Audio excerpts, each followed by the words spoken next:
Boom! Hola, mi gente. Welcome to another episode of Objections with me and my partner, Frank Goodin from Talk with Frank Goodin. Welcome, everyone who's here early and on time. It is imperative, people, that you're here on time because opening arguments start on time. Frank, how are you? What's popping? Another day with objections. Glad to be here with you, Jen. I am excited, but I'm always excited. I don't even, yeah, I know I'm redundant, but I really am excited just about life in general. And I know that's rare, right? Because a lot of people just aren't excited to be alive. I'm Mhm. that person. I'm just excited. I'm with you too. Like overall, I do have an optimistic point of view.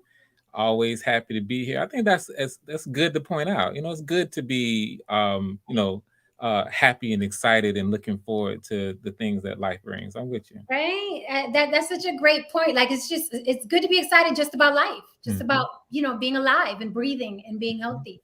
Can't object Yeah, with you with that one. right?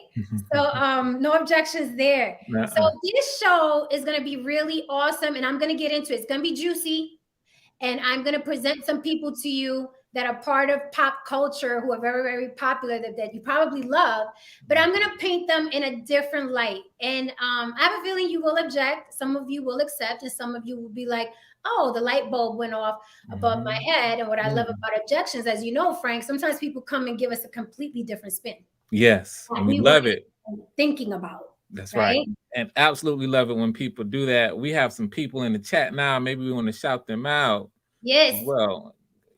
So we Yes, got on you. Patrice Garner, who's going to be part of the panel today because she is in the industry that I am going to be talking about, as am I, as is Frank, right? But you don't have to be Hollywood to jump on the panel. As you guys know, if you have any objections, you can come on anyway. What's up, Alan?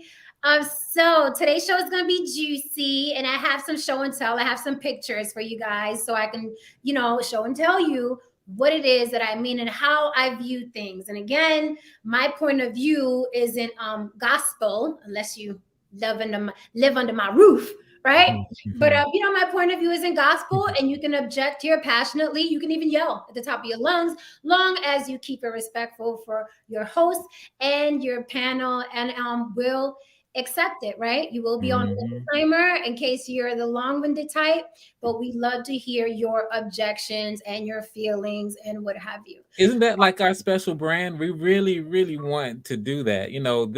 Our background isn't red by accident. Red, passion, bring it. Right. And as long as we keep it respectful, then it opens everything up for us to be able to really share ideas and not close down and not be defensive. We are very intentional about that. Bring it, bring it, bring it. We find that what we're trying to do is kind of rare.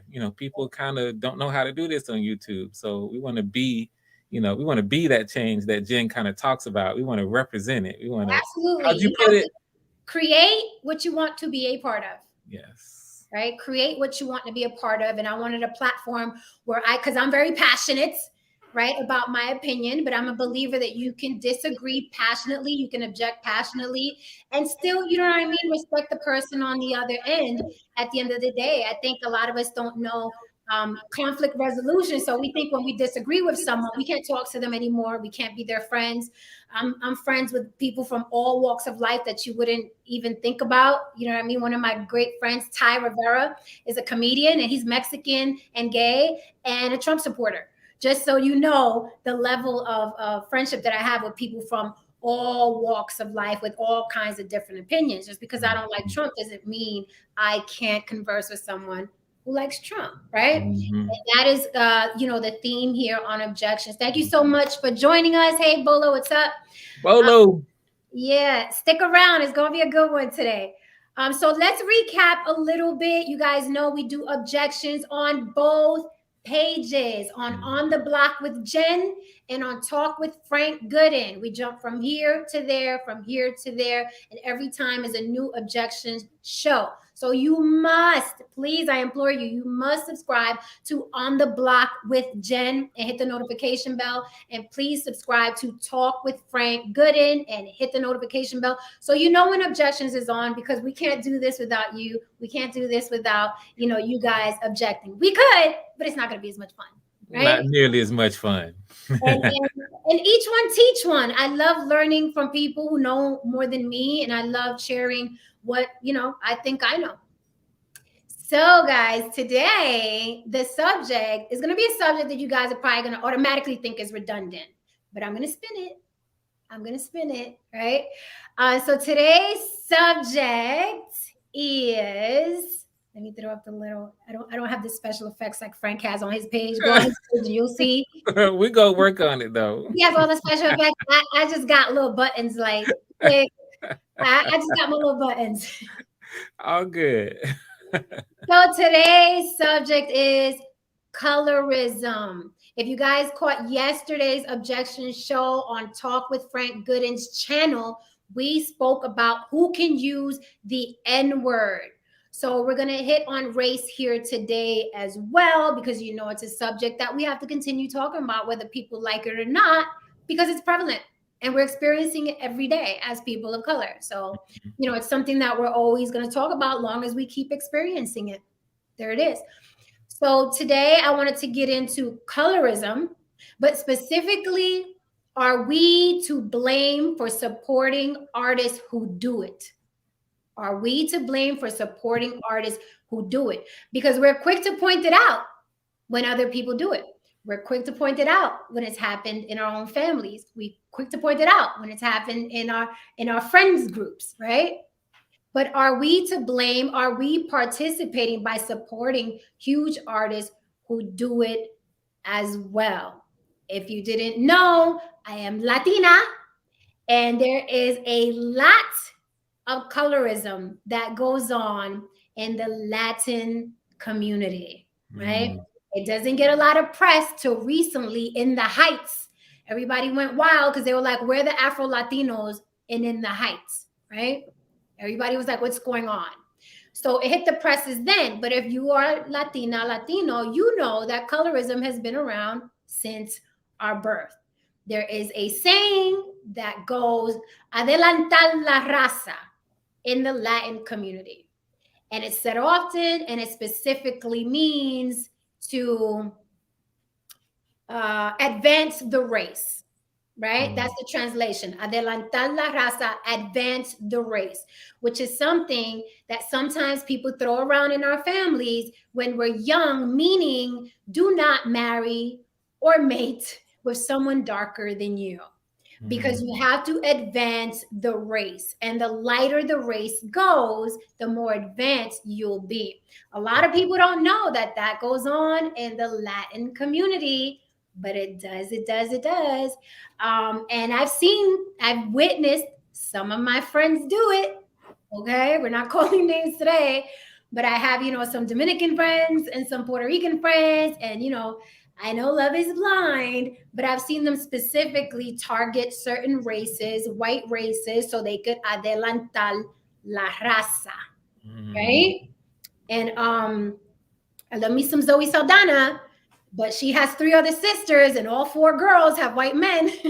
Putting that out there. So, it's not shocking to see. And again, whatever, Love is Blind, not to me, I have my own beliefs, but Love is blind to some people, and they fall in love and get with whoever, none of my business, neither here nor there. Again, my beliefs are mine. So, there is lots of colorism that goes on in the Latin community. The most famous TV networks, Telemundo and Univision, we have the same issues as African Americans or Black Americans. The darker Latino is always the maid or the slave, or the friend of the friend, never the lead, never lead actors, never the glamorous one, right? It's always the Euro or the white Tinas, right? And the white Tinos are the ones that lead productions on Latin channels, right? And we're kind of like the Afro Latina, which is how I identify, is kind of like, no, you can have this role, but you can't have lead. So a lot of this goes on in the Latin community, but it's not spoken of a lot, and the media doesn't really touch it, except when In the Heights popped off, and a lot of us were like, wait a minute, we're the Afro Latino leads, right?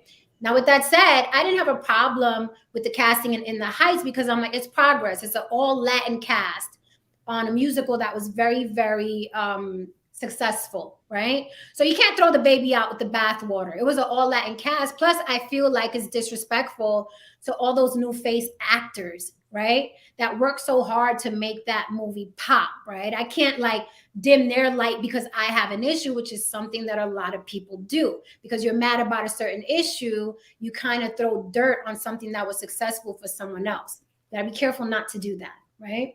So, I was happy for them. I was proud of them. It was an all Latin cast. It's just that the two leads were not Afro Latinos. And I think that's okay, right? Because everybody deserves to tell a story, right? Just because you're casting Latins doesn't mean the story has to be two Afro Latino leads. Now, I'm a writer, and I particularly write Afro Latino leads. See, there's power in the pencil and in the pen. There's power in the pen.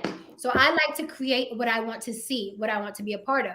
I, in no way, shape, or form during this entire show today am going to expect white people or white Dinos, white Latins, Euro Latins to be a voice for me, right?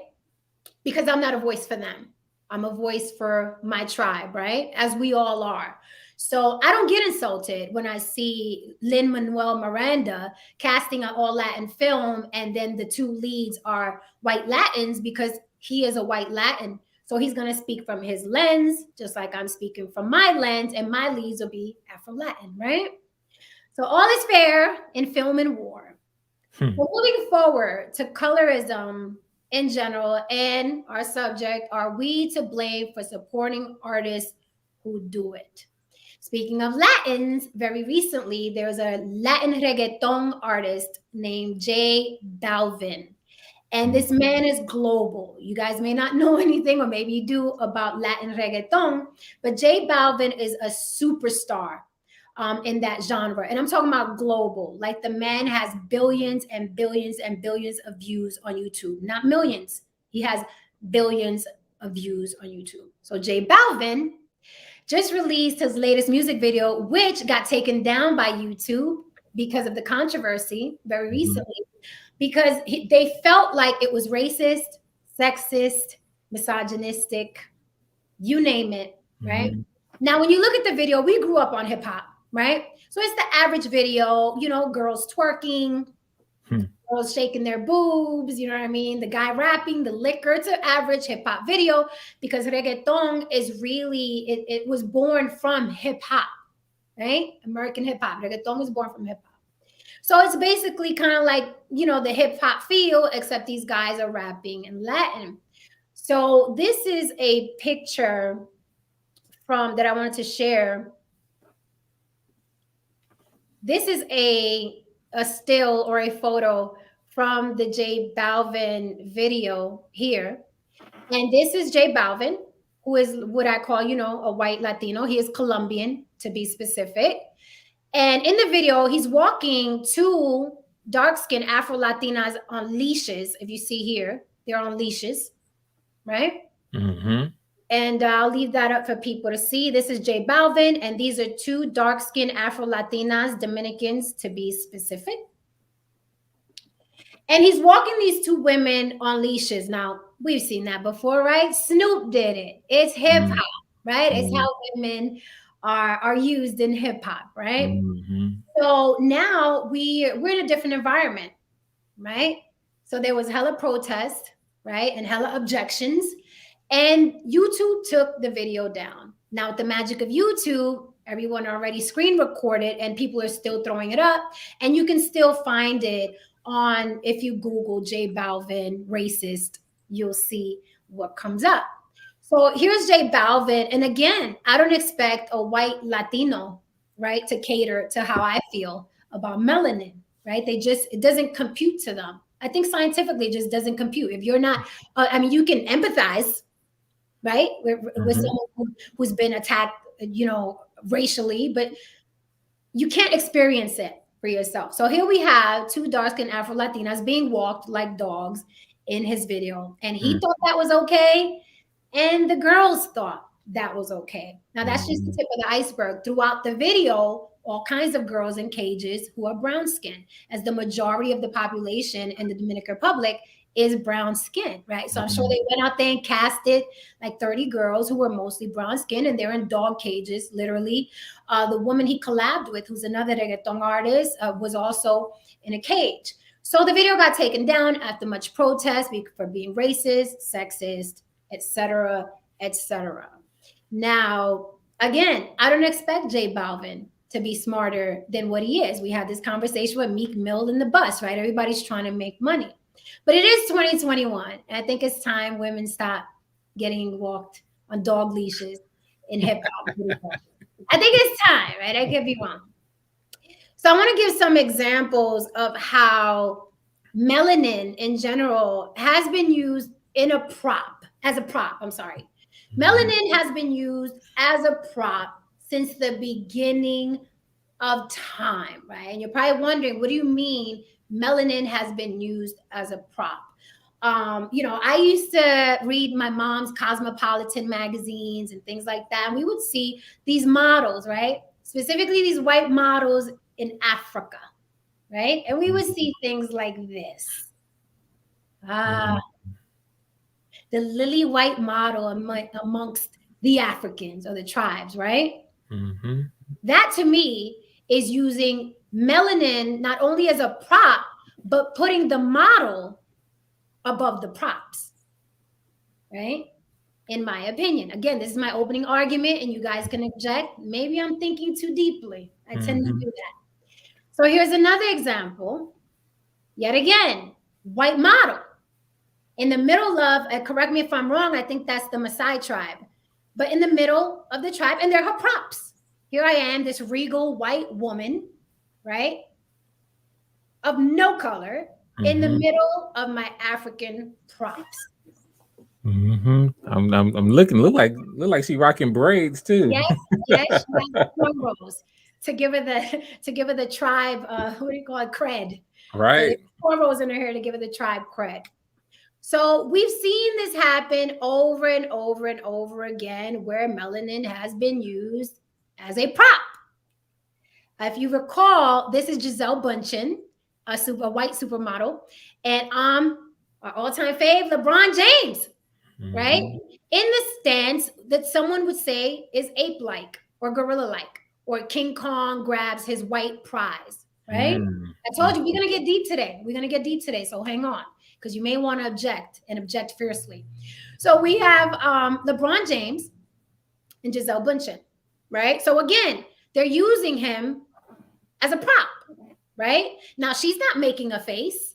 She's not in any particular stance. She's the lily white model, damsel in distress. And here's King Kong, right? So I don't have the picture, but they showed Gisele Bündchen, the same model, opposite George Clooney. And they were like, hey, right? They didn't ask George Clooney to act like any particular type of primate or animal or anything, or any kind of, violent looking thing next to her, right? So this is how, melanin has been used as a prop over and over again. Now, I want to go into some of our faves. And like I said, your YouTube feelings will be hurt, because colorism is also prevalent in our communities. I went over how it's prevalent in the Latin community. And if you missed it, it's really, really good info. So you may have to go back to the beginning when we're done, because I hate when you guys miss stuff. Be here early, please. So now we're going to go into some of our faves. Okay. This was a very recent photo of Rihanna. Rihanna. Who doesn't love billionaire Rihanna? Riri. So here is Riri on the cover of Dazed. She's flanked by two very dark complected models, and she's in the middle. They're framing her, right? Now, I don't know about you guys, but correct me if I'm wrong again. I haven't seen, because we about receipts here. I haven't seen where there's a very dark-skinned person, right, redundantly used in the middle with two white figures flanking them. It's always someone lighter with dark people flanking them. Now, some people may say, hey, but these artists are Afrocentric and she's all about her people. We can't just, throw this on Rihanna. Can't we though? Like me, I would step onto a set as a model or an artist or an actress, and if they brought in 2 dark-skinned models to flank me, I'm going to have an issue with that. Mm-hmm. I'm going to have an issue with that, and I'm going to speak up about it, especially being on the level of a Rihanna, right? You have control, you have full control of your image at that point. Once you hit the $1 billion mark, you're there. You can say who comes and who goes. So again, using them as a prop and reinforcing that lighter is better, because I'm the one that deserves to be in the middle, and I'm the one being flanked by these 2 other dark people, right? So where else have we seen that? Stay with me. Boom. Destiny's Child. Now, I think Matthew Knowles is an absolute genius. He made Beyonce who she is. He's very strict. He's the Joe Jackson of Destiny's Child. Right? He also very strategically, continuously put a very blonde, light Beyonce in between 2 dark-skinned singers. Continuously. And if you Google Destiny's Child, it's really like Beyonce and the Children, right? Because they were never equally showcased. Google's Destiny's Child, you're going to see dozens and dozens of pictures of a very blonde Beyonce, light skin, flanked by 2 dark singers. Anything we see here, right? So again, melanin being used as a prop. And I take issue with that. Now, let me express to you how deep the rabbit hole goes, right? Beyonce did a video special called Lemonade. Now, I didn't watch it. I'm not the biggest fan. I love Beyonce's fast stuff to work out with, but I'm not the type of person that she's going to drop something and I'm going to be like, oh boy, I got to be the first one there. I usually do that with Rihanna because I'm a bigger fan of Rihanna. But with Beyonce, not so much. But I saw different stills and little clips and videos because people post them all the time. And I was like, that's interesting. So let me show you how deep it goes and how this image is perpetuated over and over generationally. Now, people are thinking, wait a minute, Beyonce is all about, her Afrocentricity, and she's all about, okay, I believe you, and you may very well be right. But here we have a Blue Ivy, next generation of Beyonce in Lemonade.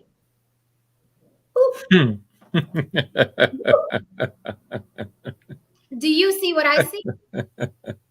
Do you see what I see? Right? Here we have, yet again, the next generation of light bright in the middle and 2 dark-skinned little girls on her side who actually don't even look as happy or as enthusiastic to be there as Blue Ivy is, or the second coming of Beyonce. Right? And let's go further. Maybe it's just coincidence. Maybe they were just pretending that Blue Ivy was Beyonce and the other 2 girls were Michelle and Kelly. Let's just say. Okay. Let's see who Beyonce recently signed. Yeah? Her name is Chloe. You guys must have seen her recently because she was like a Disney kid, but now she's twerking on stage with everybody else. Chloe Bailey, I believe is her name. And she was a part of a group called Chloe and Halle, 2 sisters that used to sing, but then I guess they broke apart and Chloe's doing her own thing now. So recently signed to Beyonce, Beyonce's artist. Let's just see how they're marketing Chloe, just for shits and giggles, just for fun. We're already here, just for fun.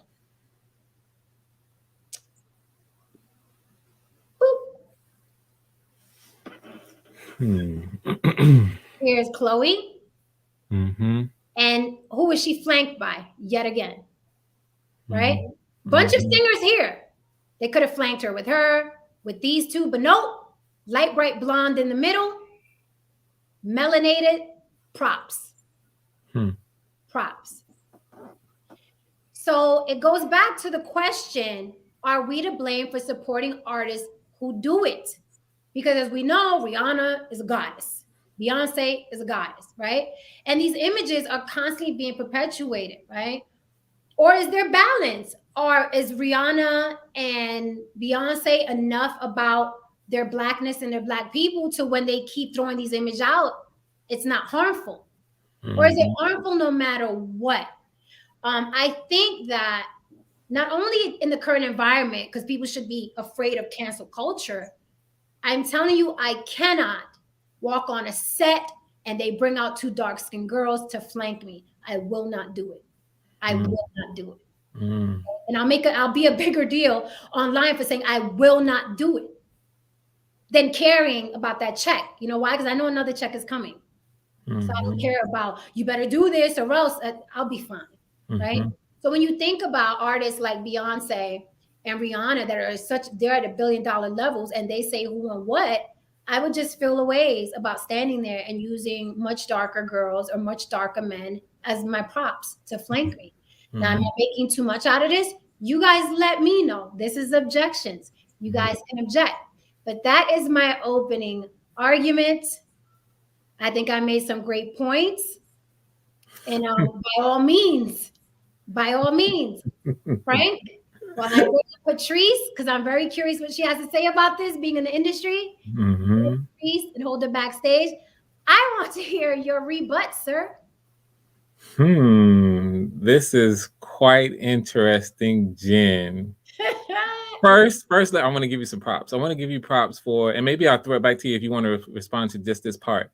Give you props for calling something like this out, and you know the way that you kind of broached the subject or intro the topic in terms of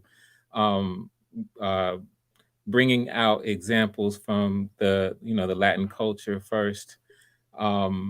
And that being, of course, a close part or close to you. But see, here's the thing. I want to give you props because you, looking at you don't, to me, you're speaking out on something that you're not a dark Afro-Latina.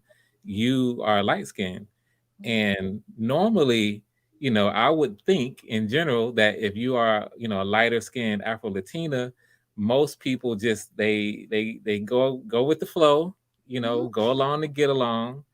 It doesn't necessarily have to be their particular cross to bear per se, so they don't necessarily speak out on it. You seem to not only have a very specific point of view about it based on any number of things that you've learned over time, but you flat out, you dead serious, and it's coming through.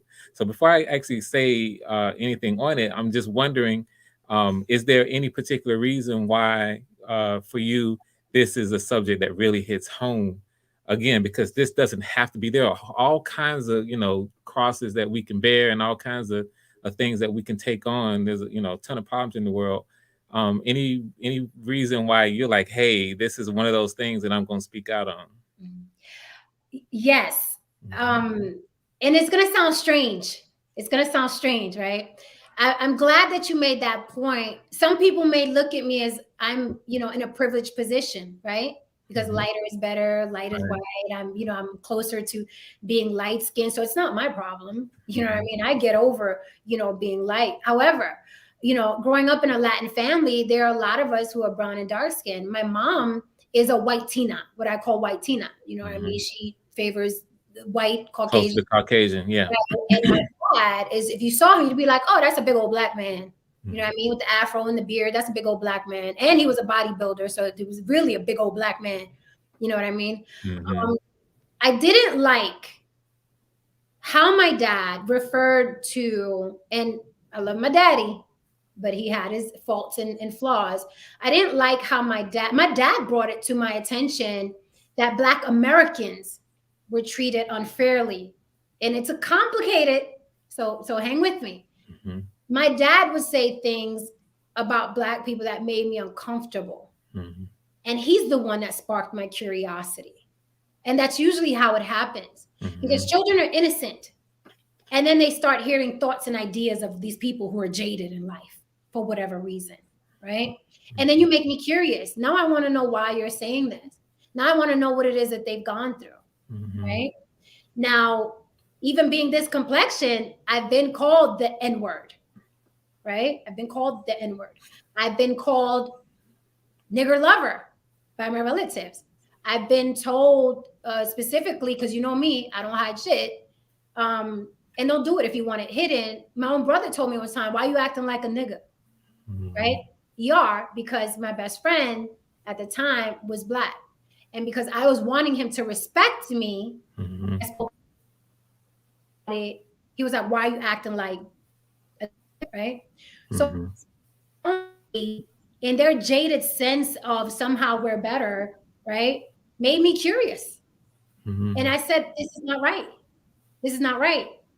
And I'll throw it back to you after this. But in my 20s, you know, you look through your old family albums, and I found a letter that I wrote when I was about 6 or 7 about how Black people were bad, right?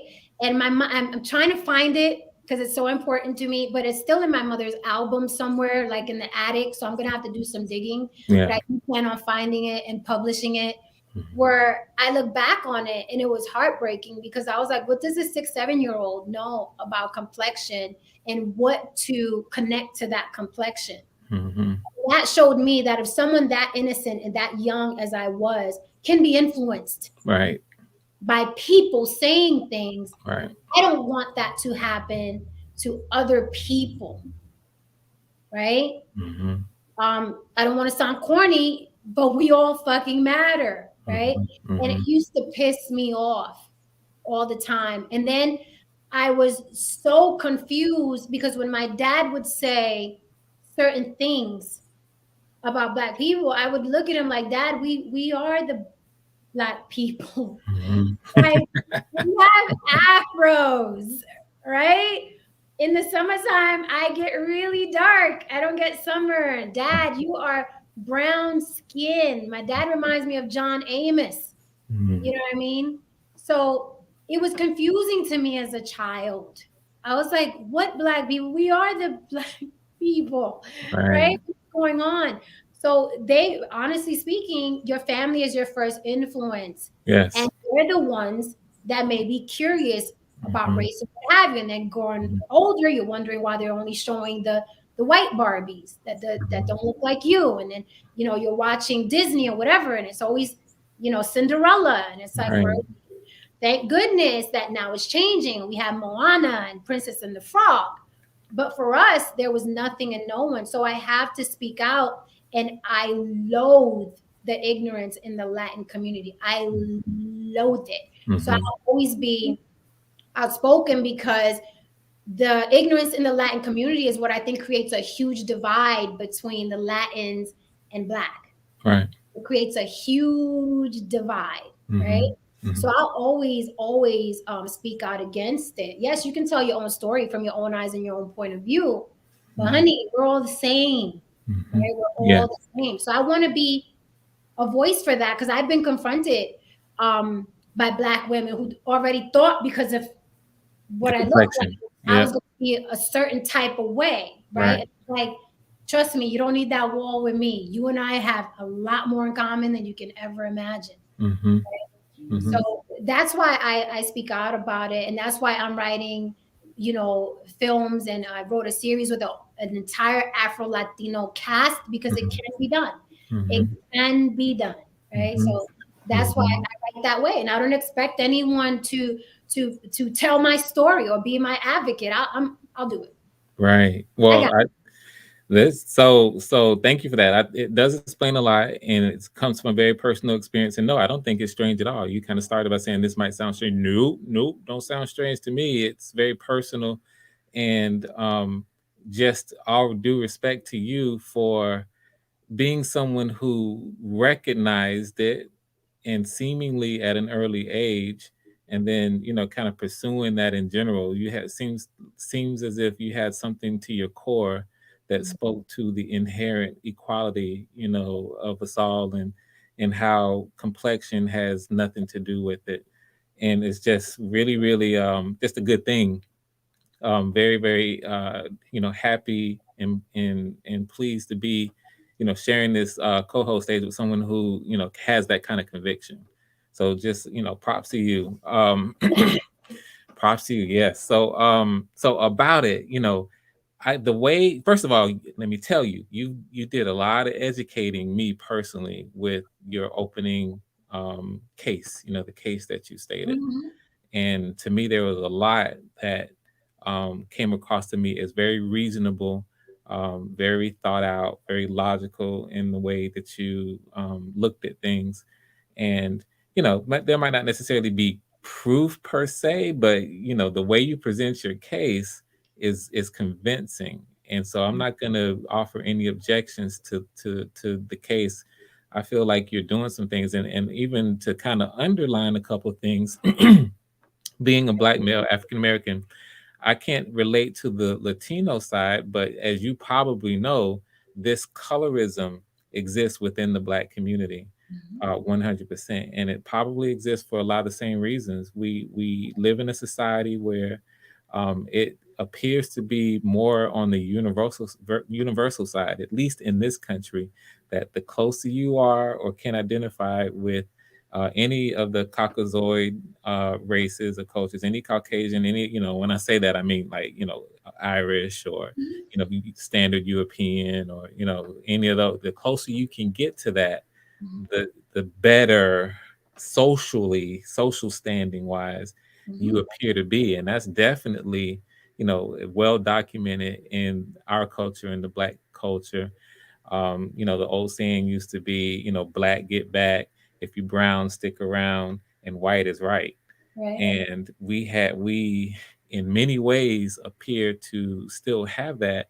And we have to recognize that that's something that has been promoted and reinforced by our media, which is typically white controlled, um, for a long time, as you probably know. So that kind of thing, imagery is powerful, Is absolutely powerful, and it works on us in ways often that we are not aware.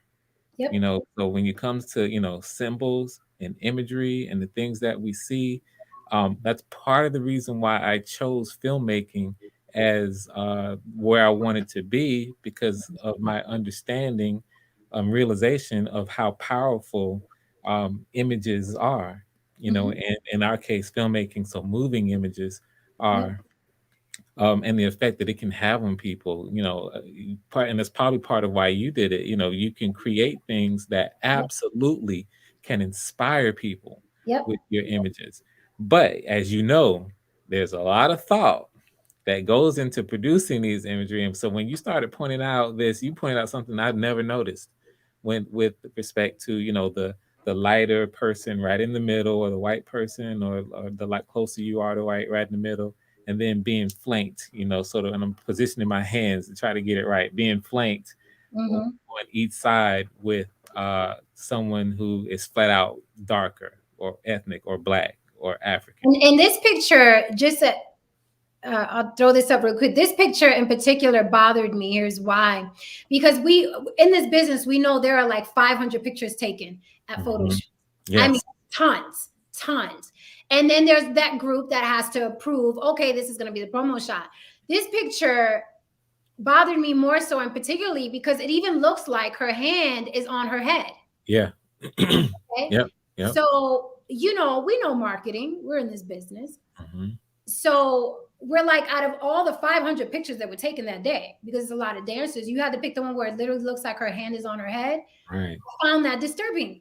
Yes. I found it disturbing. Now, I don't know if my attention to detail is too meticulous, but that's something that I would have, from a marketing point of view, I would have pointed out. I'd be like, let's not use this one. Let's use the other one where her hands are kind of up, right?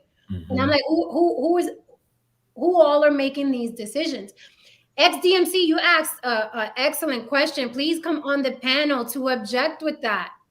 I would love to see you on the panel if you can. The question that you started with, just curious. Frank, I'll throw it back to you, and then we can get Patrice on. So here's where we're going. When I'm going with it, and I don't think you actually said anything in your lead up that I object with, but I think I object to where you might be going. So I'm gonna guess it where you're going, and maybe preemptively object to you, Jen. We'll see if I'm right. So the question here: are we to blame for supporting artists who do it? I'm getting the impression that you do assign some blame to artists who do it. And so what I'm gonna say here is that I think that maybe we can, to the extent that we, as the consumers, realize that it's happening. I just mentioned that sometimes you can do things in a very subtle way to reinforce these stereotypes. And until you pointed that particular thing out to me with a number of artists, some that I've heard of and some obviously, and then some who I haven't, not familiar to me. Um, if I'm not aware of, if I don't catch it, you know what I'm saying? This type of thing, and I'm supporting the artist, then, how can I be blamed? And by extension, we have a whole just, group of fans who say love Beyonce or some other major artist, who maybe are young, a lot, this is music. Most of the fans are, in the late teenage years, early 20s, maybe, who may not necessarily be educated enough to pick up this kind of imagery, but they support the artist, obviously, because they like the music, they like the beat, they like the artist. Then how can we blame them when they just, they just don't know? So for me, I am going to say that, yeah, I think it's possible to put it right on these, as you kind of put it, $1 billion artist with Riri, who is calling the shots, but she knows what she's doing. But then, can her fans be blamed for supporting her if she does it when they don't even know? It's so subtle, and it's just one of these, subtle things that you're doing to underscore these kinds of things you're talking about with colorism. Then how can we blame them? Subtle but effective, because what you said before is true. Imagery, right? Almost like it's hypnotic after a while. And I wanted to get XDMC up here because he said something. He asked an interesting question in the chat, but I'd love to welcome Patrice and XDMC. I'd love to hear your objections, acceptance, whatever it is. We are here for it. Welcome, Patrice.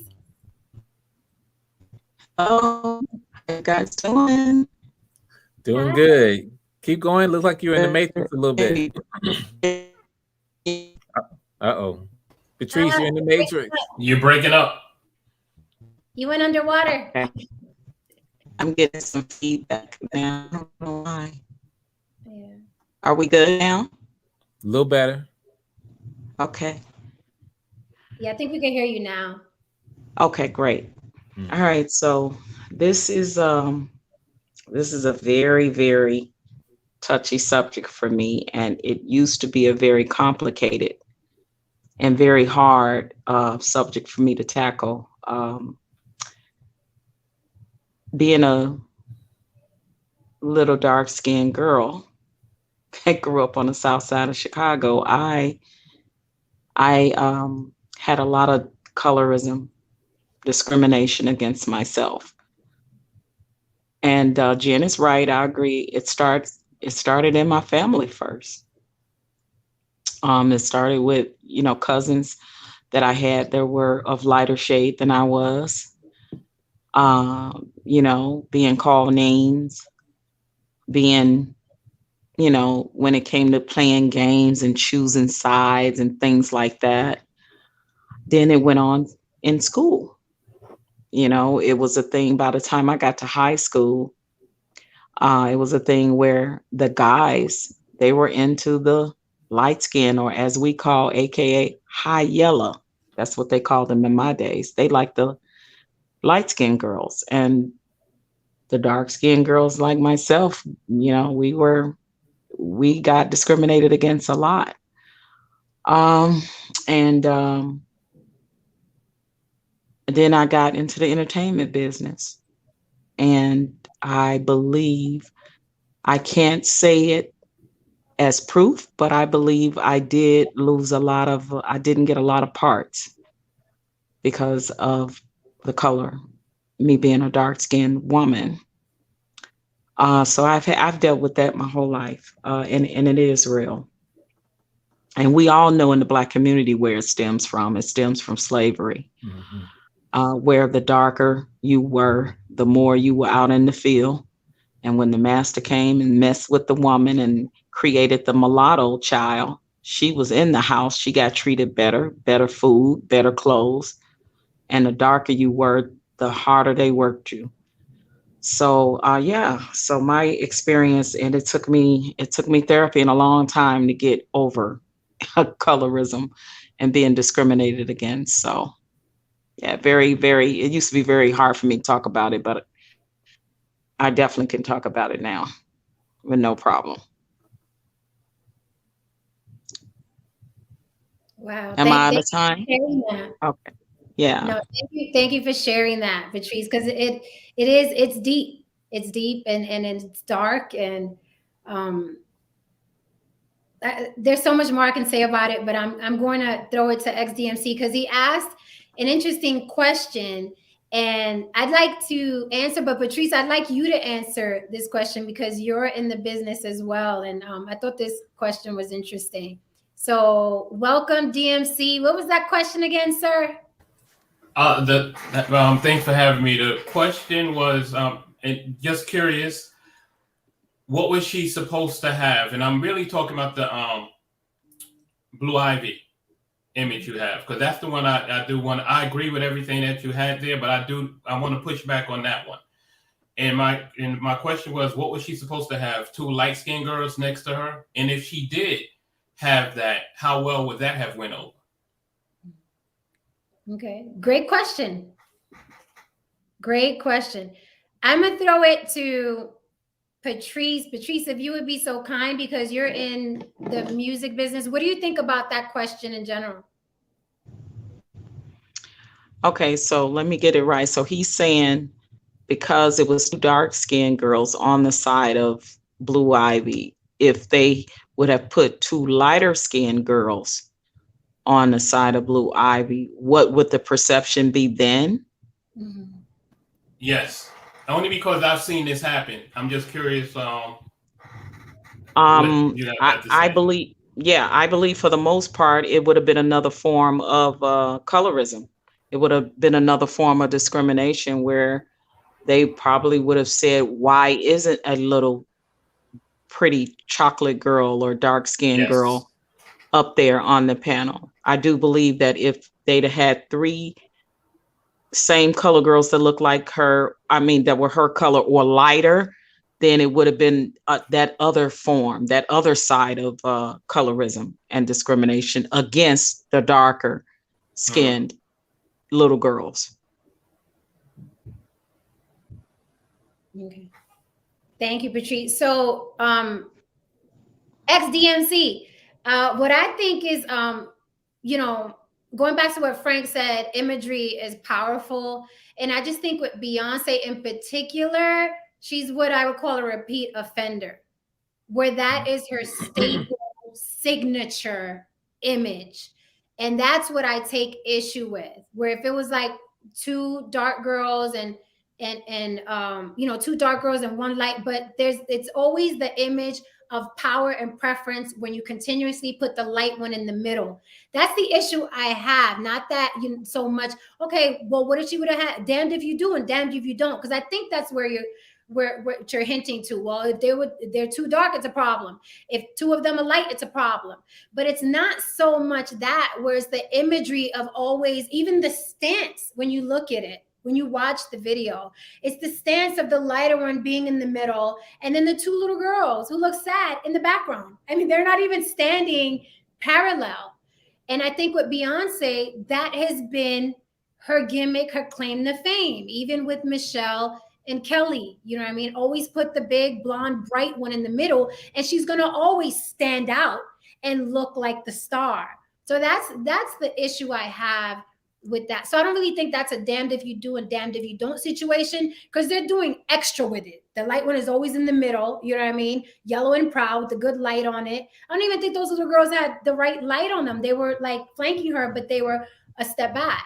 So that's the issue I have with that, is the presentation of the complexions I take issue with. Frank, I understand. Yep. I'm sorry. Oh no, go ahead. I would just say fair enough. I can I get that. But I also get like, let's say see, for me, age it's about experience and about your age, also the time you was born, when you, because like Patrice said, when she just said the word high yellow, I haven't heard that in ages. But I'm of the age that I know exactly what that means, because I've been called that a lot.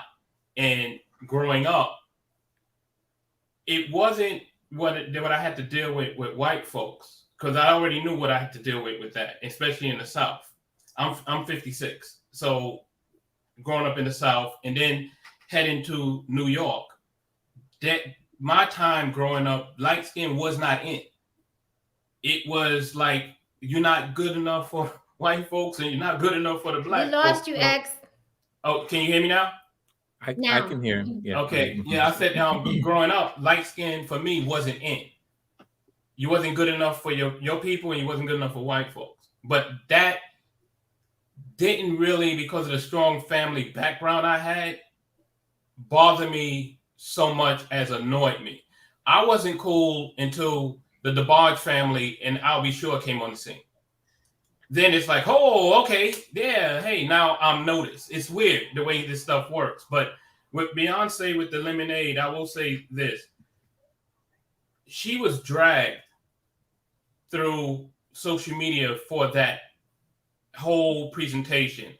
And my problem with it was the reason she was dragged. And it was a lot of continental Africans that had a problem with her using their images. So now we can't even claim that now. Now she's not dark enough to even claim her African lineage. So they had a problem with her using those images in the video, where she was like, hey, we don't see this enough. I want to put it out there. I want people to see it.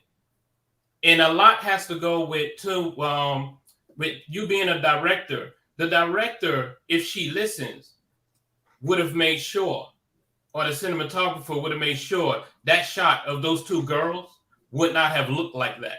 The director would have had to say, stop, they're not smiling. They're not that. Usually how that goes down. I don't want to take up too much time, but that's all I got. Okay, I object. I object, and here's why. Because now that you said that she got dragged, I do remember, but this is why Africans were mad. Okay, I do remember. They were mad because they said that they were sick and tired of Africa being portrayed as zebras and elephants and giraffes. And, you know, a lot of Africans were like, hey, we have corporate, we live in a corporate world. We have cell phones now. We drive cars. You know what I mean? We're not riding an elephant back, so that I get that. I get that. I can imagine being from Africa and you're constantly, portraying me with a bone in my nose, which, I mean, a lot of her dancers and background, everything was tribal. So I get that. I get that, where it seems more like pop stars use Africa as a prop. Africa? Well, got to bring a zebra in here. So I do get why they were uncomfortable with that imagery. Also, I just don't see, and I could be in the minority here, I don't see Beyonce as a very genuine, outspoken person. She's actually been extremely, miraculously, amazingly silent about a lot of issues. So when you have someone that you don't know where they stand, and now it's like, oh, we African today? Is that what we're doing? We're doing the zebra and the elephants? Some people are turned off by that. You know what I mean? So I understand that dynamic as well. It's kind of like how I feel about, this is gonna sound weird, like Jennifer Lopez, when she talks about the block. You've never been to the block. We would have beat you up on the block. You was a little public schoolgirl in Castle Hill. How many funerals have you been to? Because I was going to one every month. How many times have you got shot at? How many times did your chain get snatched? You know what I mean? So I get that. Like, don't wear me as a prop. Don't throw on Timberlands and stand in front of the 6 train and say you're from the block. You know what I mean? So I understand that. It's just like when you're, you know what I mean? You recognize your tribe. So when someone comes in and they're like, hey, I'm down too, I like zebras, it kind of like turns people off. Like, are you though? You know, so I understand that too. Patrice, you touched on something, and I freaking forgot what it was, but you were saying something that I wanted you to jump in on, and I don't even know if you remember it now. Oh, it was the complexion thing. I wanted to say that because DMC was saying he hasn't heard that in ages. I know the high yellow to red bone. Actually, there are a lot of current R&B artists and hip hop artists that still use those terms in their songs. They still use Yes. the yellow BI and the red bone BI. Chris Brown has done it. A couple of rappers have done it. So they're still perpetuating that, you know what I mean? That thing. Chris Brown got dragged recently for saying he preferred, you know, the light skin, high yellow, red bone, and the shades and the boots. So they still do that. They still do it to this day. Yeah, even Too Short. I think he just got recently dragged for saying that he like mixed light skinned mixed women. He never actually out. I think he said he don't recall ever like actually dating just a pure black woman. I was like, okay, whatever. Wow. But yeah, I mean, back when I was coming up, I remember my mom and them talking about when it came to colorism in the Black community is if you were darker than the brown paper bag test. Mhm. They used to give the brown paper bag test when my mom then was coming up. And if you did not pass the brown, literally they will put a brown paper bag up against your face. And if you were darker than that brown paper bag, you were discriminated against. You weren't getting in clubs. You wasn't getting accepted into sororities or fraternities or any type of thing where you could be going to be a part of some organization. That's how bad it was in the South. And XDMC is right. Yeah, that high yellow is a way back, you know, because I'm 57, so I'm only a year older than you. So that we come from that same era where we heard those type of words, and those words were definitely poison in our black communities. Some of the people hurt us the most were the people we loved. You know, unfortunately, family. They will say, don't marry nobody darker than you or too dark because you don't want to have a too dark baby, and just all kind of crazy stuff. And I'm gonna say this, and this may not sound as come off like it may not be the most popular thing to say, but in my experience with my own race of people, I've experienced more colorism with us than with our white counterparts. So with our white counterparts on the dating scene, because I've dated interracially, and I've heard them say that they knew that the darker girls were always put on the back burner, were always discriminated against, and they preferred the darker skinned women when it came to the women that they liked. And this is Caucasian men, Hispanic men, especially European men and men from France and things of that nature. They preference is the darker skin of the woman because they like the melanin more so than the fairer skin. So yeah, I mean, as sad as that is to say, I've went in those spaces where I've been more accepted than in my own race of being discriminated against when it came to gigs and don't get me wrong, they have a way of telling you. They'll give you something else. They'll say something else, another excuse, but they won't tell. And then when I would go and I would see the play of the role that I auditioned for or watch it, or, I'll get picked for a lesser role, and the role I went for, every time it went to a lighter skinned person, every time. So I knew they don't say it to you, that you're too dark, for this, what you're not what we're looking for, or, I feel you'll be better, in this role or something like that. Or yeah, absolutely. And I knew, because if every time, 9 times out of 10 times you've did an audition, you see someone up there three shades lighter than you, three shades, all the time, like 9 out of 10 times. But if it's a specific role where, I'm playing a poor woman or a drugged out woman or a slave mentality type of woman, give it to the darker skinned woman. Give it to her. Yep. I mean, Viola Davis has basically, spoke on that part as an actress. There's certain roles that they put us in. The prostitute roles, give it to the darker woman. It's real. It's real. I'm glad you mentioned Viola Davis.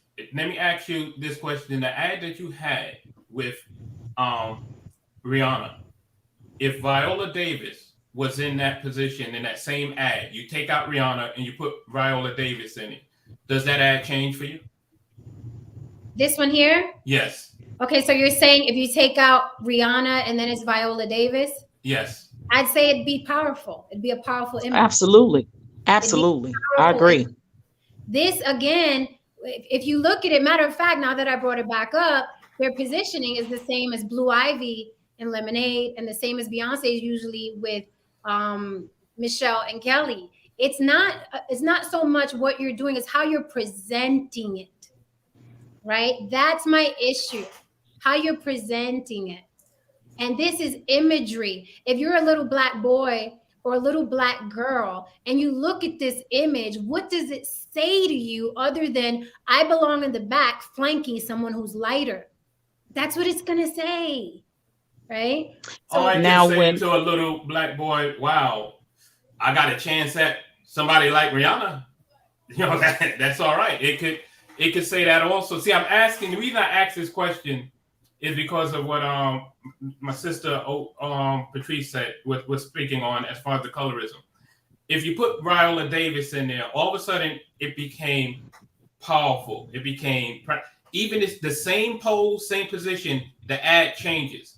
As soon as Rihanna's in there, who is black, but the ad all of a sudden becomes different and it's weak. That's what I have. That's where I can co-sign with what Patrice is saying as far as what I have experienced against my own people, from my own people, being a light-skinned black man. It's all of a sudden weak. All of a sudden, I'm weak now. Okay, I can't. I understand what you're saying, and that I completely understand what you're saying, and that is another part of colorism. Because even as a Latina, I experienced that too. When I want to hang with certain people, they're like, "You're not black enough to be down with us," right? And then when I'm with my light, white, bright relatives, it's like, "Well, you're not really one of us. Tú eres la negra, la morenita, right? La mulata." So I understand what you're saying. I'm not, and I do not. This is not like everybody against, light-skinned people. No, I got you. This is against imagery. Now, if we lived in an American society where it was all free love and all of it, none of us were discriminated against and there was no racism, then that picture of Rihanna in the middle with two dark-skinned men wouldn't bother me. Because I'm like, we're all equal here, right? But we are not. So it's not just a black woman is standing there and it shouldn't matter because she's black too. It's they purposely put her there because she's light, right? And the two guys next to her because they were dark. That's the message they're sending. They're not like, hey, let's put 3 black people on the cover. No, they're like, let's put the lighter one in the middle and let's flank her with some dark guys so she can stand out even more. Let's use them as props. So my problem is the prop using. Using them as props is what bothers me. But that's another side of colorism where it's like, if you're light skinned, you don't belong with us. You can't relate. Because I get it all the time. People like, you're Latina, you don't know what we go through. Honey, you know what I'm saying? No, I've never heard, like Patrice said, a white person has never called me a nigger lover. There was a Latin in my house who said that to me. When I heard for the first time, stop acting like a nigger, it wasn't a white person that said it to me. It was in my house where I sleep. So I completely understand both sides of it. And we go through so much of it, but we're so confused. And if we have these conversations and we just communicate and we're just like, no, I've been through the same thing. That's why these conversations are important, because people look at my complexion and automatically think, oh, she's privileged. She can't relate. I've been through the same thing from a very, very young little girl. That's why I'm so passionate about it. But you're right. We do have our issues, ex-DMC. We do. Because it's like, what side do we belong on, right? Not good enough for this side. Definitely not good enough for that side. So I feel you. I'm there. I know. I've been through it. My family has told me And that hair, right? I said, if if I may say, that also come from that form of anger that darker people have had since slavery for the lighter complexion, that they feel that they have to make them pay for the sins of the past. You know what I mean? By calling you the high yellow, or calling you the red bone, or calling you, or making you feel like you are less than, even with the lighter tone. I dated this guy from Cuba. He was a lighter skin. I'm sorry, a darker skinned Cuban, but he did tell me that he got it so much when in his country, in Cuba, when he was little, because he was of a darker complexion. And I know within the Mexican community, they're really bad, because the native Mexicans, which are the darker, they skin tones are dark as mine. It's really Mexican people that are Native Americans whose skin is darker than mine, a little bit redder, but it's dark, and they are discriminated against in their own country over there in Mexico. So it definitely goes on. I just watched a table talk recently with your people from your community, the Latina community. It was Gloria Estefan on there, the guy, the Dominican guy from the queer eye for the straight guy, and Amara La Negra was on there. Her skin is dark as mine, and she was talking about all of the hell she went through when she was on, I guess, one of them Latino type of kids shows, and she was the darkest girl on there, and she said that they always had a problem with where to put her, where to place her. And she always ended up in the back, on the side, in the back, in this, in the back. She never was put up front. And she was on their panel with the lady that was on there as a producer or writer with her, who is a lighter Hispanic woman. And she was still, even then, trying to make excuses for why that happened. And Amara Allegro was holding her to it like, no, that was like, you directors and you producers, like, you literally discriminated against me. So that was an interesting conversation. It was on a Hispanic version of Red Table Talk. Gloria Estefan was on there, her and I think her daughter or something, and they were talking about, they've been around people and they experienced the whole lighter version of the Latino community, and then the darker. And the guy from Queer Eye for the Straight Guy, he's a darker Dominican, like Amara is. So they was talking about their bad experiences. Yeah. If anyone is watching and curious, I did colorism in the Latin community. It was one of my first shows on this channel. And I'm talking with, on the panel is Laz Alonso, who's a good friend, who's Cuban, who a lot of people just finding out is Cuban, and Ida Rodriguez, who's a comedian and political commentator. So it was one of my very first shows, colorism in the Latin community. It's okay, Alan. Thank you. Alan was waiting backstage, but he said he had to go get a bite to eat, and he'll be back. So yeah, I think is, like Patrice said, like, there's a lot of preconceived notions. There's a lot of hurt and pain. And when you automatically, someone who looks aesthetically like what caused you pain, they don't even have to open their mouth before you hate them and dislike them. And that's why these conversations are so important, because, I have Black friends that when I tell them about Adelanta la Raza, their mouth is open. Like, so you guys went through that too? Absolutely.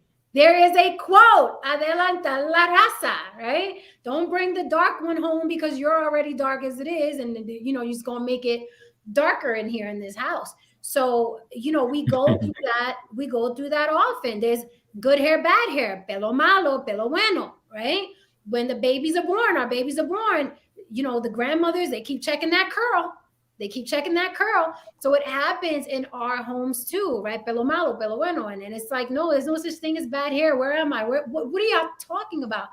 And that's what makes me so passionate, because it's little things that people say traditionally that will scar you for life. And then you grow up looking at, you know, blonde hair, blue eyed. I used to wear my mother's tights on my head and pretend it was my long blonde hair. I don't want that happening anymore. I don't want it happening anymore. And I'll keep speaking out about it. I don't want it happening anymore. So we have Alan is back. So I'd like to and Frank, you've been quiet. I just was waiting my turn. Letting you quarterback this thing. All right, so I'm gonna bring Alan up because he's been so patient. Frank, I'd like to hear your opinions or objections, and I'm gonna add Alan, and then we can throw it to Alan. Hey, Alan, welcome. Hi, everybody. Thank you for having me. I haven't had dinner, so I don't want to eat on camera. So. You could have ate. We're all family here. Okay, Frank, what say you, good sir? Yeah, so I'll say that this is something that, you know, we talk about the whole colorism thing. We probably should acknowledge that this is something that, of course, extends beyond just the entertainment industry. Like, this is definitely a reality, and because we see it everywhere, it's part of why colorism is so prevalent with our people. So let's just pivoting away from, say, in the entertainment industry. Let's sit back and try to think about, you know, all the people of color who have achieved some sort of universal acceptance or prominence in our society. And then we try to think about, okay, well, what's their complexion?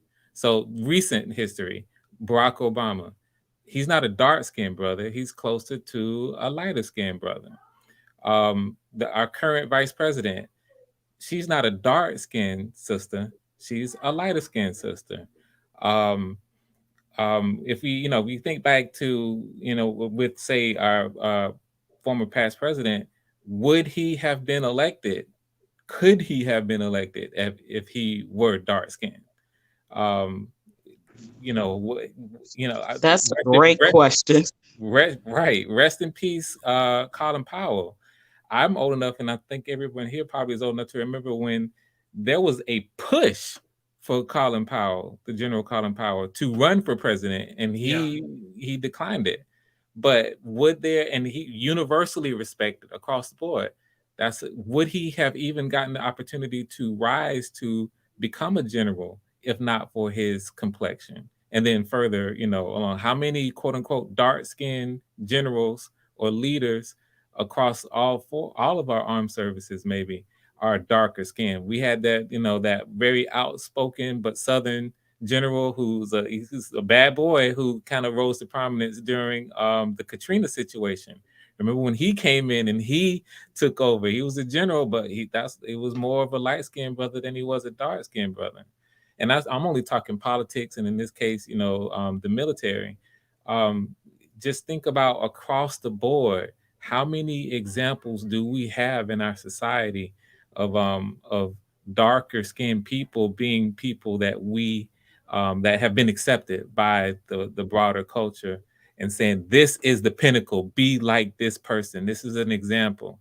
Some people say that, you know, Michael Jackson, he was a normal brown-skinned brother when he was a kid, but when he passed away, rest in peace, Michael Jackson,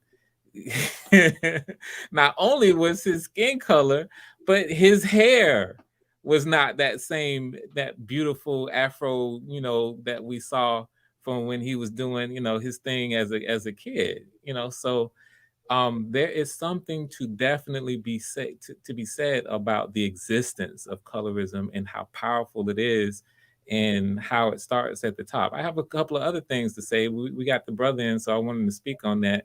But I just want to kind of point that out, that it is definitely pervasive. And, you know, I think it is something that we can look across the broader society and identify.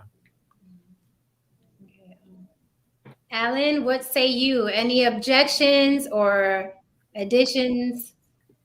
You brought Jen, you brought back so many memories of my childhood because I'm Hispanic, Puerto Rican. My mother's dark, my father's light. And according to her growing up, she said that my grandmother didn't treat her right because of the colorism. And then growing up in the Bronx and in Queens, the Hispanic girls, they kind of liked me, but they knew they couldn't bring me home because I'm too dark. The black brothers, they looked at me, well, you're just another brother like us. The black girls, they looked at me, nah, you're not one of us. Your hair is different. So they thought like, well, you were from one of the islands in the Caribbean. So, and when I told her, well, I'm Puerto Rican, and then Spanish people looked at me like, nah, no, you're not. Like, yes, I am. We come dark like this, but they didn't agree. But we're going back to, I think his name is Miguel, the one that did the Heights. Lin Manuel Miranda. Yeah, yes. I didn't I didn't see it, but I heard about it, and to be honest, I wasn't offended because I grew up knowing that that's the when everybody thinks of Hispanic people, that's what you think of automatically. You don't think of people like me. So I guess they gave the the audience of what you normally see as Hispanics. So it didn't really bother me. I know people will say, well, it should bother you, but it really didn't bother me because that's the typical color of what people think of Hispanics. And if you go into the Caribbean, we're all kind of colors, you know, Dominican, Cuban, Puerto Rican, we all over the rainbow. But I mean, that's the typical color most people think of. My time is up. Did you want to add something else? No, that's it for now. Okay. Thank you for that. Definitely. I growing up in the Bronx too, BX stand up. Yeah, I heard that as well from my Puerto Rican, neighbors or whatever. Like, you Puerto Rican? Really? You know what I mean? It's like, yeah, a bit, yes, I'm Puerto Rican too, but I would normally hear that from, my environment, which was nothing but Puerto Ricans. Like, they were the ones that were in my immediate circle, as a little girl. And I would hear things from them, whether it was about my hair or your dad's dark or, what I mean, well, you don't look Puerto Rican. Are you Dominican? I'm like, I think I know what I am, bit, So we go through that growing up. There are a lot of similarities. There are a lot of similarities, but again, it's the pain and the preconceived notions that though we look at people with those eyes, right? And it happens on both sides: light skin, brown skin, dark skin. It happens on all sides, where we sometimes feel ways like, oh, this is going to be this type of day because this person just walked in. And again, that's why these conversations are necessary, and we have to educate each other and let the other person know, no, you know what I'm saying? I've been through the same thing as you have, and then some. You just don't know people's story. And I think I'm one for have a talent for not looking like what I've been through, right? It's a skill. Mm-hmm. So, Frank, would you like to add to that?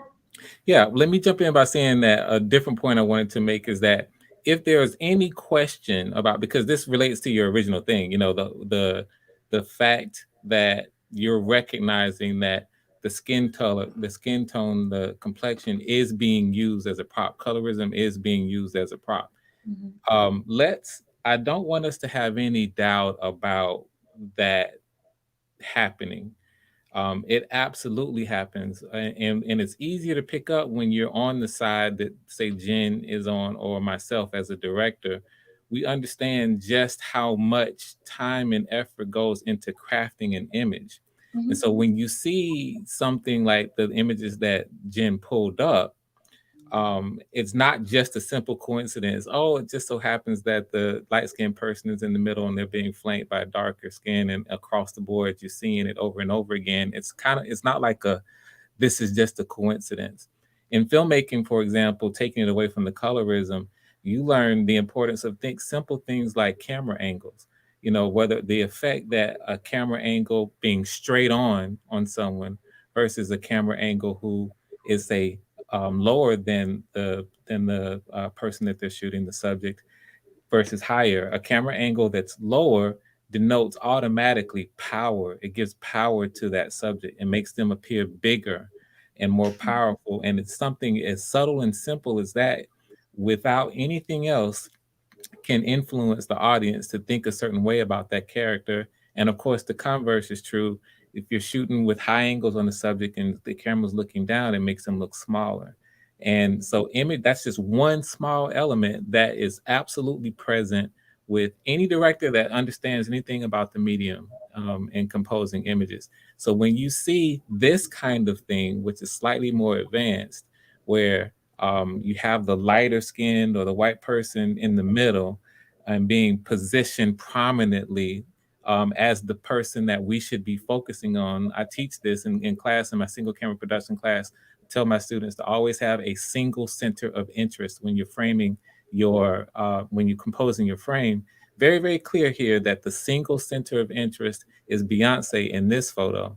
And you have, in this one, Ivy here, where that's the center of attention. That's where our eyes are supposed to go. And then using color as a prop, you are now separating that person from the rest, and you are even making more prominent this person who is light skinned versus the darker skin. And so it is insidious to be able to go in and willfully construct images where this is absolutely the case. You are absolutely, and that's definitely a much more obvious one. You can't get too much more obvious than a photo like this. So I just wanted to maybe point out and underline this point that we can play the theoretical games with, okay, well, what if that was, a dark-skinned actress in there? The question is, okay, let's go out and see if we can find those in reality. How many people are going out and placing, putting a Viola Davis in the middle and then being flanked by, say, two other, Blacks or African Americans or what have you. How often do we see that? We might be able to find maybe something along the lines of Black Panther, which is a Marvel property and a singular product that was partially created for the express purpose of contributing something in a way to the identity of Black people across the globe. And so there's some interesting things going on with that. I just wanted to kind of underline that as a creator, as someone who actually is on the other side of the camera. Absolutely, this is not something that is haphazard or accidental. Thank you for adding that, because that's very important. Because I think when you don't have any malice in your heart and you're genuinely a good person, you want everybody to be treated fairly and with love, we kind of dismiss certain images like, no, maybe they didn't mean that. So we have to deal with reality. They meant it, and they meant it loudly, right? So with that said, thank you so much for contributing, everybody on the panel, and for talking about your personal experiences. This is not easy. It wasn't easy for me, but I let my passion drive me. As I'm redundant, but be the change that you want to see, create what you want to be a part of, and be the balance for these kids, because these are the images. These women and these artists are very, very powerful. J Balvin he spends billions on YouTube, very popular. He's a global artist, and he's a white man walking two dark-skinned Latinas. Beyonce, from Destiny's Child, center of attention, always blonde, always light. Same thing with Rihanna. We love these artists, and we don't have to throw the baby out the bathwater, but we have to be aware of the images that our children are seeing. So with that said, thank you immensely. I would like you guys, if you would like to say your final words. Can I say something? Absolutely. Yeah, please. I want to say something right quick to bring it to the attention. Remember when in 2015, when the movie Straight Outta Compton came out? Mm-hmm. They got a lot of backlash for being colorist and racist, because for the roles that were played by the A-list and the B-list girls, your A-list girls were your light skin, and this was specifically in the description, where your Black, white, Asian, Hispanic, Middle Eastern, or mixed race girls. Your B girls were your light skin Beyonce prototype girls, and this was literally written into the description of what they were looking for. Now your C girls were like kind of your mid color African American girls. the D girls who played the roles of the poor girls were medium to dark skin. Mm. Yep. So they got a lot of flack when that movie first came out for being called colorist and racist. So it's they put it on definitely Front still Street, going right? on. What's that? I said, yeah, Oh because yeah, they put it right on Front Street, right? They put it right out yeah, there. they called out the director, F. Gary Gray. They called him out. They had a protest and a write-up and everything about it. But they literally had those descriptions down for what they were looking for, and that's who they placed them in those roles. So the D girls, which were the lower girls, were the medium to dark skinned girls that played the hood girls and all of that. So yeah. That absolutely speaks to the intention and how intentional it is, how planned it is, all the way, from top to bottom. Yeah. Absolutely. Patrice, So do you have any final thoughts? yeah, absolutely. We just have to, be aware, and we have to definitely call it out. And in the industry where I works, it definitely has to be called out more. And it doesn't come from people like us because we don't have the power. It has to be called out from the producers, from the directors, from the writers, from the hierarchies, that sit on these executive boards and makes these decisions about, about how this person is portrayed. If you're looking for a particular age of a person, I can understand that. A mother role should be someone, but depending on how the age group you want the mother to be or the child to be, depending on how the script is written, I get that. But if you're saying an African American mother, why do you have to put a specific color on an African American mother? Because an African American mother comes in all colors, caramels to dark chocolates to milk chocolates to white chocolates. We come in all shapes and colors. So yeah, it's got to stop and it's got to be called out. Thank you, Patrice. Absolutely. And that's what we're doing. We don't have the power yet, but this big mouth is going to get me there, I promise you. Love Nature, thank you so much for that compliment. We are working on it. Frank and I are working on it. Trust and believe. But we need you guys' help. Love Nature said, your show is great. You should have a bigger audience. Spread the word, mi gente. All right. So we can get people to come in here and join us. Thank you so much, Patrice, for those final thoughts. XDMC, do you have any final thoughts for us? Yay or nay? Yes. I want to just piggyback off of really what Patrice just mentioned as far as being empowered, but really what Frank was saying as far as intent and in the industry. So let me just put it out there. I am a creative director for one of the world's largest ad agencies. Okay. I sit in these meetings and I see what goes on. And I'm gonna give you an example. A concept came across my desk from one of the art directors who there was a family, black family. Hey, see, we doing a black family, but there was no father in the household. I pushed that back and said, the last series we had a white family with a father in the household. You will put a father in this household. Now I have the power to do that. And that changed that whole commercial. Now I am the only black creative director in this agency. This year, I attended a conference called Ad Color online. In that conference, across the country, to the United States, there's less than I think it was like 3% of people of color in executive positions in ad agencies to have the power to change what we pushing out the reality that what we think beauty is. And we brought her name up before as far as Viola Davis. And I'm not just saying this to say it. Maybe it's my age. Maybe it's what I prefer and who I've been married 31 years. I think if I wasn't married, Viola can get it. I think she got it going on. But that beauty is not pushed by ad agency, going back to what Frank said as far as intent. So what I'm doing is acting, and as far as taking a note from Dave Chappelle, y'all should have never gave me this pop. But I'm not saying that out loud because I want my money. Right. But I did bring to the company's attention that the reason we go through this is because of the people who are creating the ads and the images. There's not enough diversity. There's not enough people that look like us. Start hitting the historically Black universities for recruiting. Stop recruiting from when you've been recruiting from.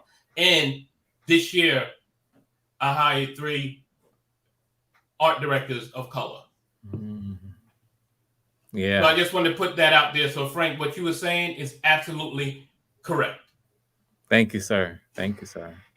I wanted to respond to that, and I had complimented, not that she's gonna read it yet because I'm not famous, but I did go to Viola Davis's page because I was excited to see this ad in particular. She's the new face for L'Oreal. I don't know if you guys can see this.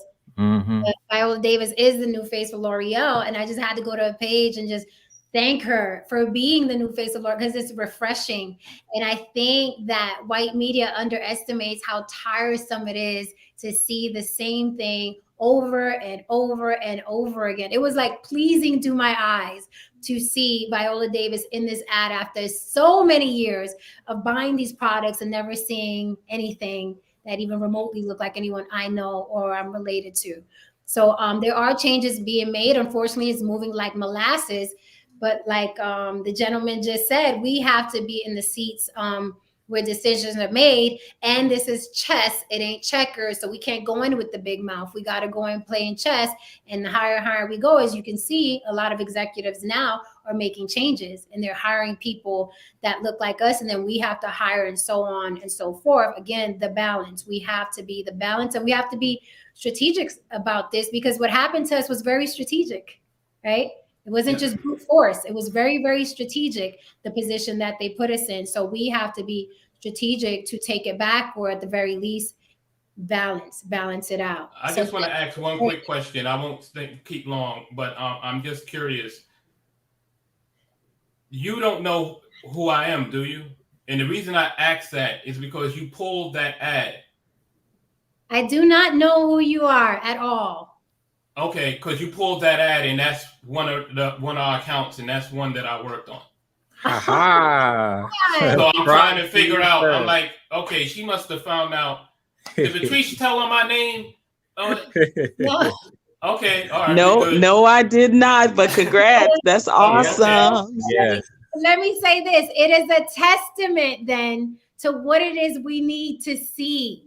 And what we need for ourselves and our prize. It's a testament because I didn't know that, but it's something that stuck out and was impactful for me. So imagine how impactful it is for women and little girls that look like Viola Davis. So kudos to you, sir. That's freaking me out a little bit right now. But it's only on objections.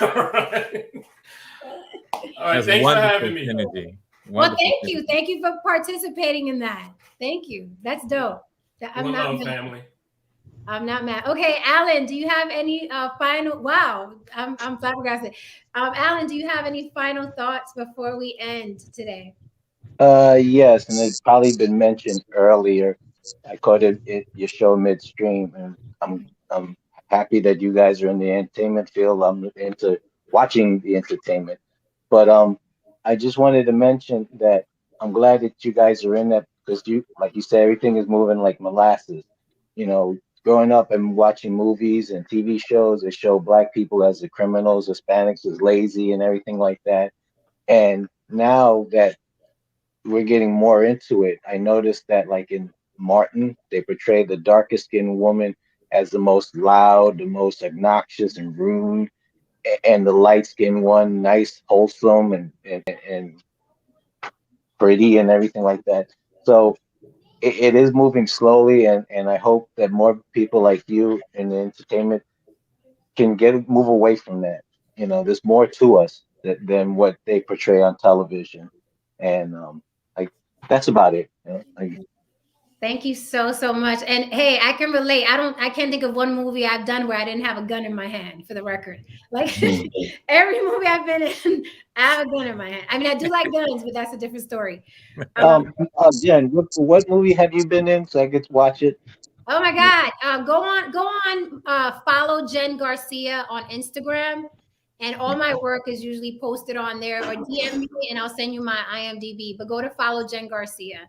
There's a gun every third picture. Okay. Okay. Okay, guys. I mean, wow, what an amazing show, man. I didn't even know. I didn't know about the L'Oreal thing, but it was just something that touched my heart. So here we all are. Is that not a sign that objection is the shit?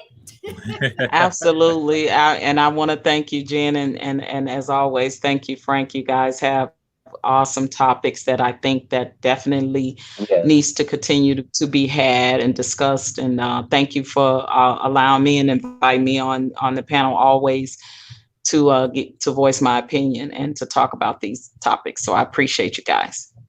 Thank you so much. You're Ditto for me. appreciated as well. All right, guys, this is it. Frank has prior engagements, so he's kicking me to the curb right now. All right. Well, I will see you guys in these YouTube streets. Yes. Next show is on Talk with Frank Goodin's page. Everybody watching, next objection show is on Talk with Frank Goodin. Please subscribe to On the Block with Jen. Follow us, hit the notification bell, and share these stories with your family. Bring them in on the panel sometimes. We enjoy having you on the panel. Good night, everyone. Good evening. Good night. Good night. Bye. Awesome.